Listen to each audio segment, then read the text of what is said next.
Hello. This evening I'm joined in the studio by the great English guitarist Richard Thompson. Richard rose to fame through his pioneering work with Fairport Convention. Currently he works both with his own band and as a solo artist, and that's how we'll hear him now.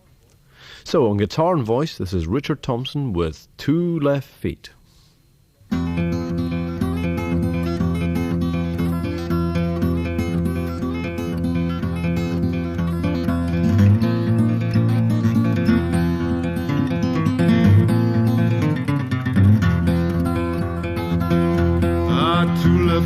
Two left feet, how can you dance with two left feet? Two left feet, two left feet, how can you dance with two left feet? I love you, honey, you're so sweet. Just get rid of them two left feet. You got no style, you got no beat. All you got is them two left feet.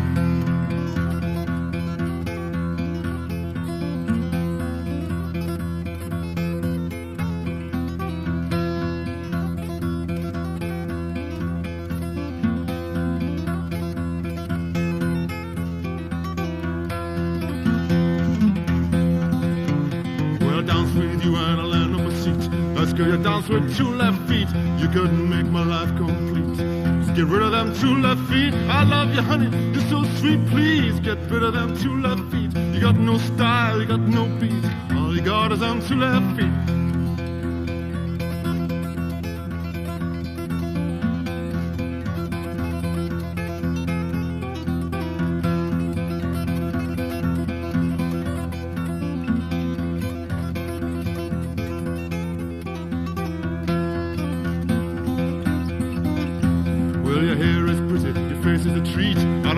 Your two left feet, I'm the one to admit defeat, but I can't win with them two left feet. I love you, honey, you're so sweet. Get rid of them two left feet. You got no style, you got no beat. All you got is them two left feet.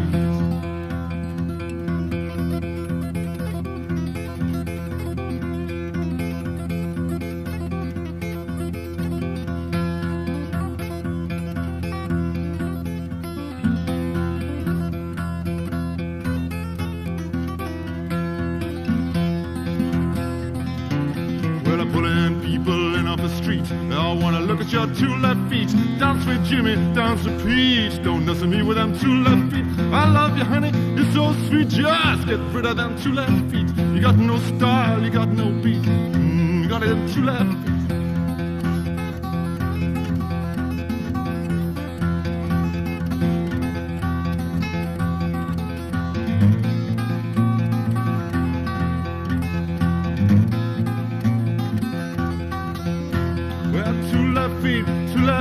How can you dance with two left feet? Two left feet, two left feet. How can you dance with two left feet? I love you, honey, you're so sweet. Get rid of them two left feet. You got no style, you got no beat.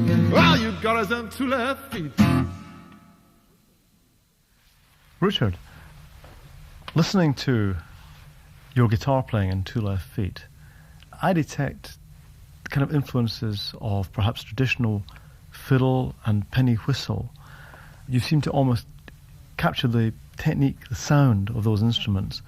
And I was wondering to what extent that was sort of conscious aim or perhaps subliminal or unconscious, gathered over the years. Yeah, it's just absorbed. Well, I think it's been conscious from time to time. Probably when I was working that piece out, I wanted it to sound very much like a bagpipe or something.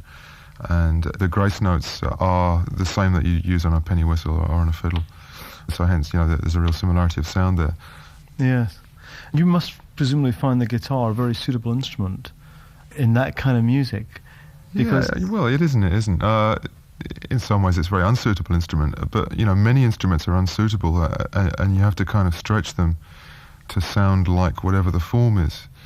Something like a concertina isn't necessarily a promising traditional instrument to play a dance tune on. But thanks to the ability and talent of concertina players down the generations, there's a style that will play this. To strike a parallel there, in blues music, you have blues musicians twisting the notes, creating the what's called the blue notes, the notes that are between pitch on various instruments. On the guitar, physically, you bend the note up or down to get the kind of inflection you'd have in a voice. and it's the same on something like a saxophone, you know, where you bend notes. So what you're doing is really stretching the instrument, and you're increasing the vocabulary of the instrument. And you use that kind of bending technique in your traditional pieces to quite an extent, don't you? Yeah. Well, it's a thing that you find certainly in Irish music, and it's probably quite an older feature of Celtic music. If you follow the usual idea that the Celts came from Eastern Europe, it makes sense to me there are certainly musical connections between Eastern Europe and Scotland and Ireland. And that thing of bending the note is something that you find Irish pipers do a lot, as they do in places like Bulgaria. You know, they bend the notes and they use trills and vibrato and very strange intervals, which people tell me sound strange. You know, but people who haven't heard much Celtic music think it's Middle Eastern or something.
Richard Thompson with the traditional tune The Choice Wife.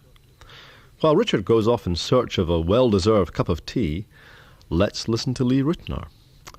By his early 20s, Lee was already one of the top studio guitarists in Los Angeles, and he is featured in hundreds of albums by artists as varied as Barbra Streisand, The Four Tops, John Denver and Sonny Rollins, doing as many as 25 recording dates each week.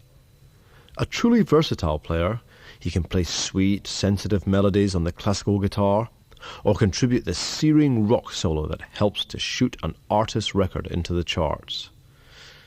This now is Lee Ritenour from his 1979 album Feel the Night, playing electric guitar on Wicked Wine.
Lee Ritenour with Wicked Wine from his album Feel the Night.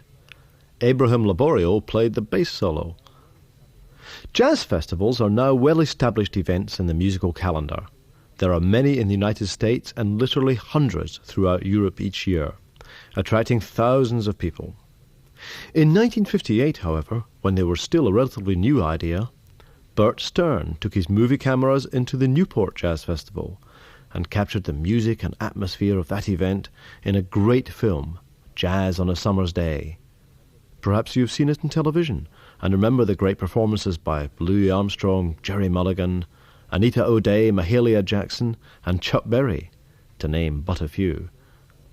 For me, one of the most enjoyable bands was the Jimmy Giuffre Trio, with the wonderful Jim Hall on guitar. Here they are now, with The Train and the River.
The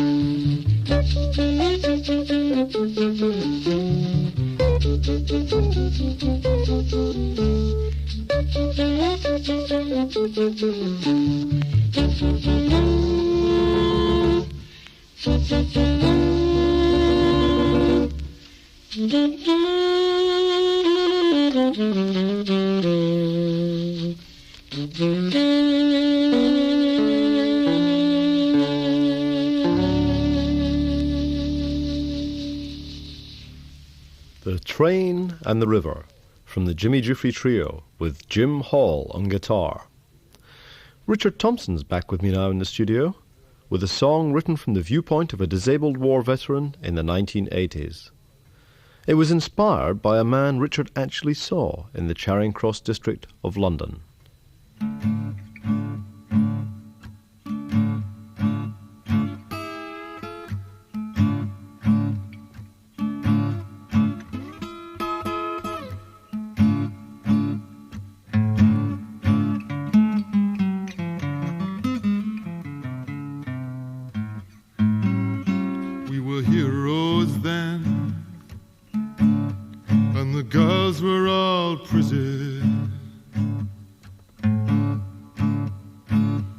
And a uniform was a lucky charm.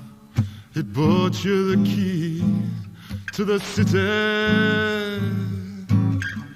We used to dance the whole night through, while Al Bowley sang the very thought of you. Al Bowley's in heaven, and I'm in limbo now. I gave my youth to king and country, but what's my country done for me but sentence me to misery? I traded my helmet and my parachute for a pair of crutches and a deem-up suit. Al Bowley's in heaven, and I'm in limbo now.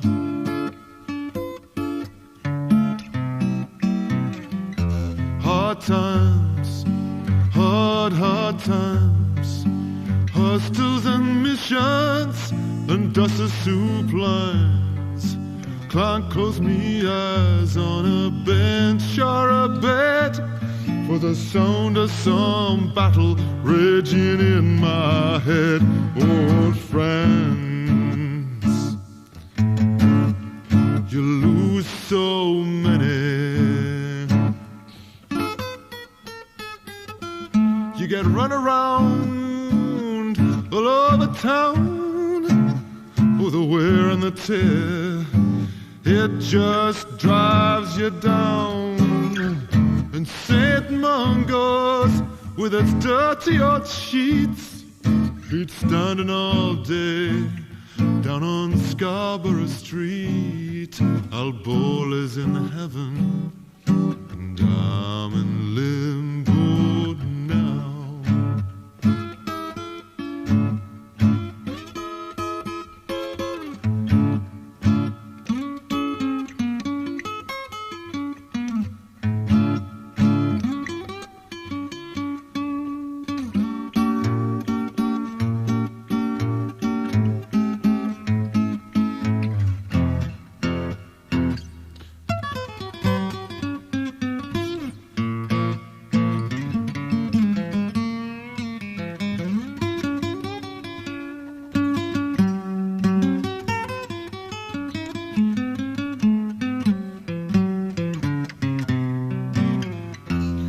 Stay here, you got a foot slog.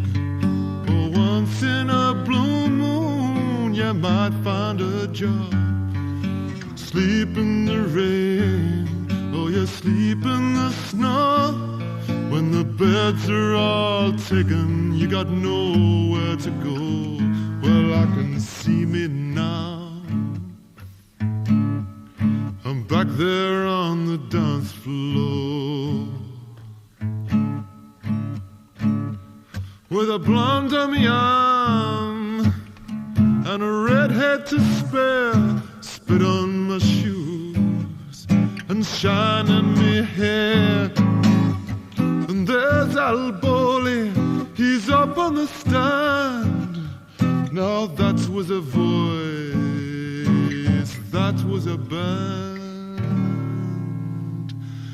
Al Bowley's in heaven, and I'm in limbo now.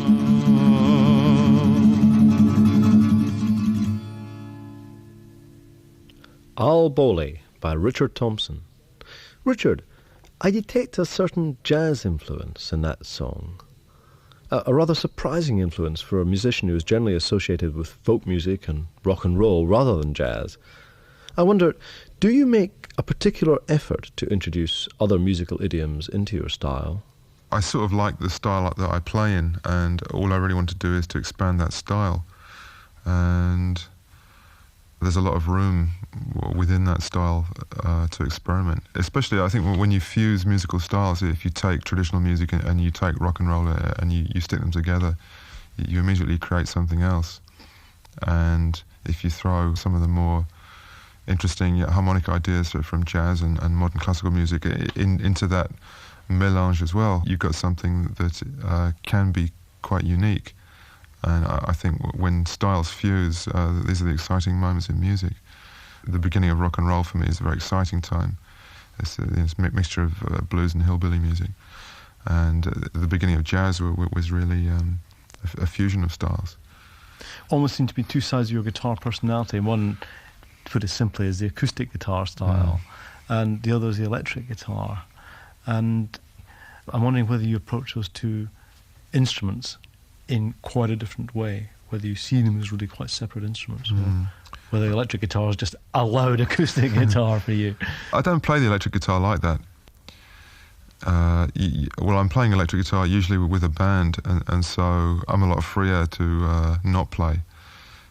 You know, the other instruments are keeping the rhythm and are describing the harmony, so often I'm free to punctuate, which is very nice. And I'm also usually performing songs, so it means that I have the freedom to sing and then choose the fills in between vocal lines and play solos and stuff. It's a much easier function, and it's much more of a performance within a band. If I'm playing solo, then I'm usually playing acoustic guitar, and I have to think of it quite differently. I have to think of it as, the orchestra.